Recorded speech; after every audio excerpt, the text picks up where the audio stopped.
I lived in Dubai for the last 4 years. One of the most fascinating things that I've seen here, and not in any of the places I lived in before, is the frequency level at which roads keep changing. So show of hands, how many of you thought you were taking the usual road to only find yourself at the dead end or the crossroad, not knowing which direction will take you to your destination? Yeah, I'm glad to see that I'm not the only one here. However, I am not here to speak about the work of the Road and Transport Authority. The kind of crossroad I'm referring to is the one that we keep facing as we cruise through our life journey. I'm sure that most of you, if not all, have at least once in your life found yourself at that life junction where you had to make a decision or a choice about the next direction. So my question to you is, how did you go about making that choice? I want you to take 5 seconds. 5 seconds, think of a recent decision you made and ask yourself, how did you make it? Well, let me take you through my journey of decision making.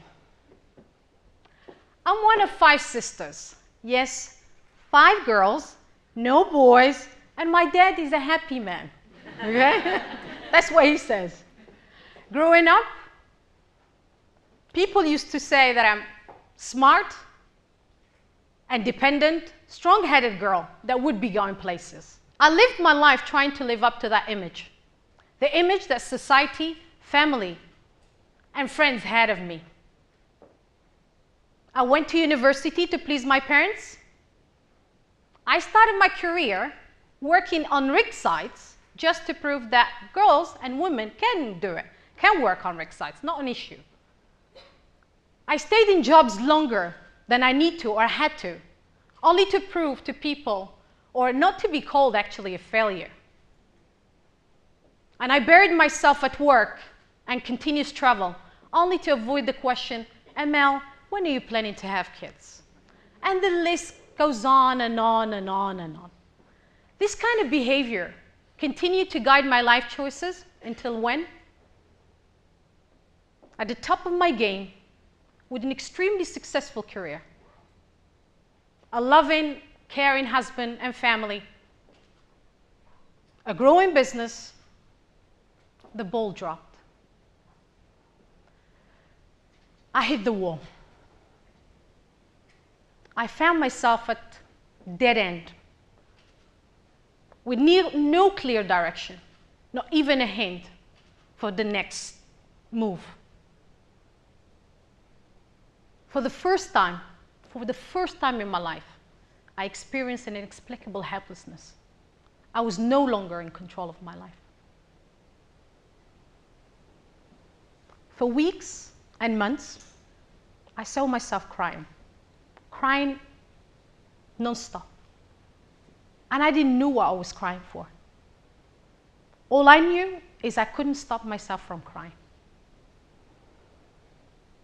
I saw the doubt actually settling into my life.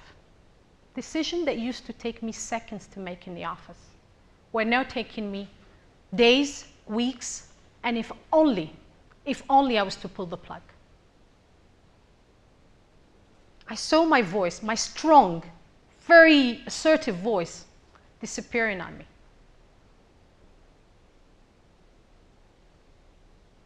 My self-confidence, my self-esteem dropped, and I didn't know what was wrong with me. And I was scared. I was actually scared, terrified to share it. A couple of months later, I was diagnosed. I was diagnosed with clinical depression. Yes, clinical depression, or what people around me prefer to call a burnout. And oh boy, what a relief to hear that. At least now I knew what was wrong with me.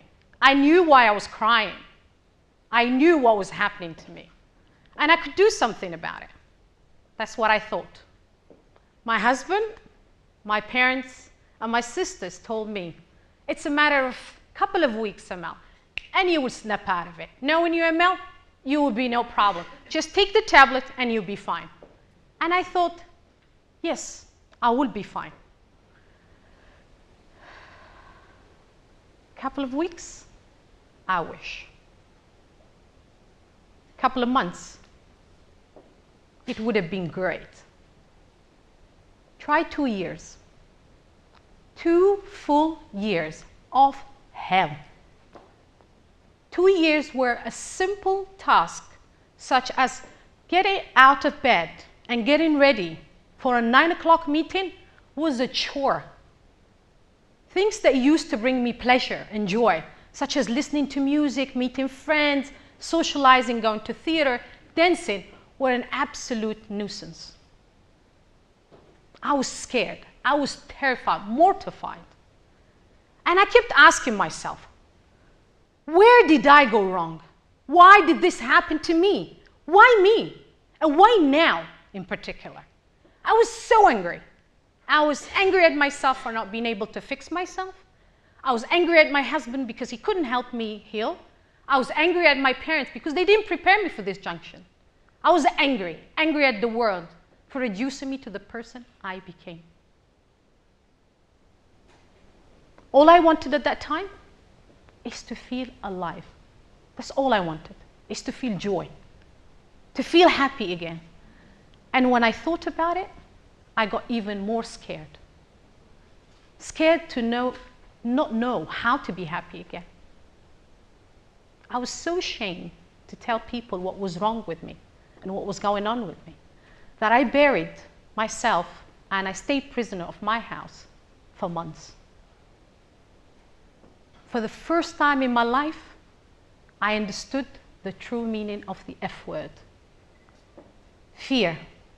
Fear with a big capital F. I realized that all choices that I made until then were driven by fear.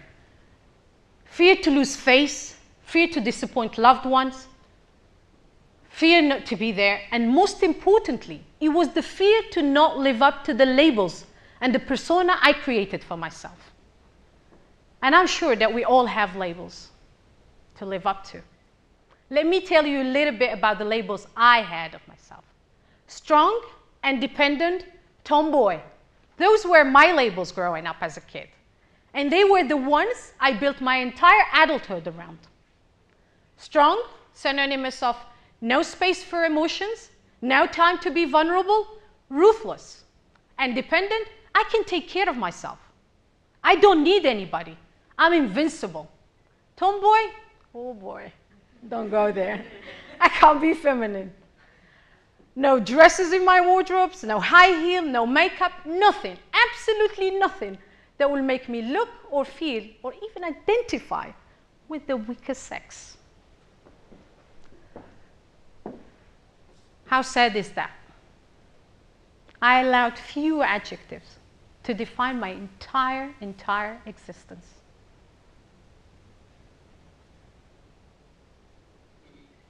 All I could tell you about that time of my life, it was that it was the most terrifying time of my life, but also the most liberating time of my life. For the first time, I did not need to manage other people's expectations or feelings. I didn't need to do anything that I didn't want to do. Going through depression was actually a blessing rather than a curse. It was a forced pause, but that forced pause allowed me to reflect and review my life. It was a rebirth to me.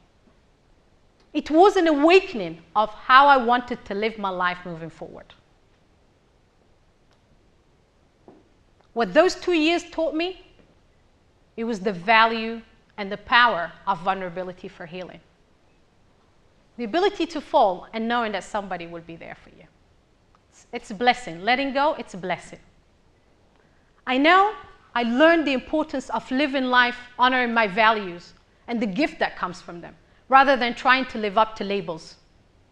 I also understood the true meaning of owning my feelings and my emotion, and why they shouldn't be affected and dictated by what people think of me. Now I am in charge of my life, and I'm thriving, not surviving. I rely on my intuition to guide me. I rest when I need to rest.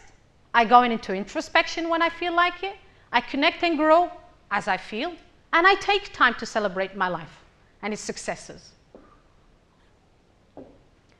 And one of the key lessons I learned through that process is that we are all at a choice.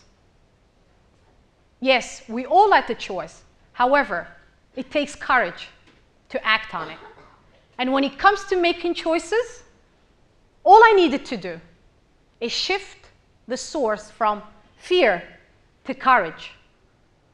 And let me tell you a little bit more about what I mean by the word courage here. When we hear the word courage, words such as bravery, warrior, daring, force comes to mind. However, if you were to look at the word courage in a dictionary, you will get that courage actually comes from the Latin word car, which means heart, place of feeling and care. So courage is about taking care of yourself. When making choices from courage, you need to listen. You need to listen to your pains and joys and practice compassion, acceptance, and openness with self. So, next time that you find yourself in that cruise control mode and you hit that junction of your life and you need to make a choice or a decision, I will invite you to take an intended pause. I mean it, an intended pause. Don't wait until when you get a burnout or depression or a crisis before you do it. And ask yourself, what would you do if you were to drop the fear? Thank you.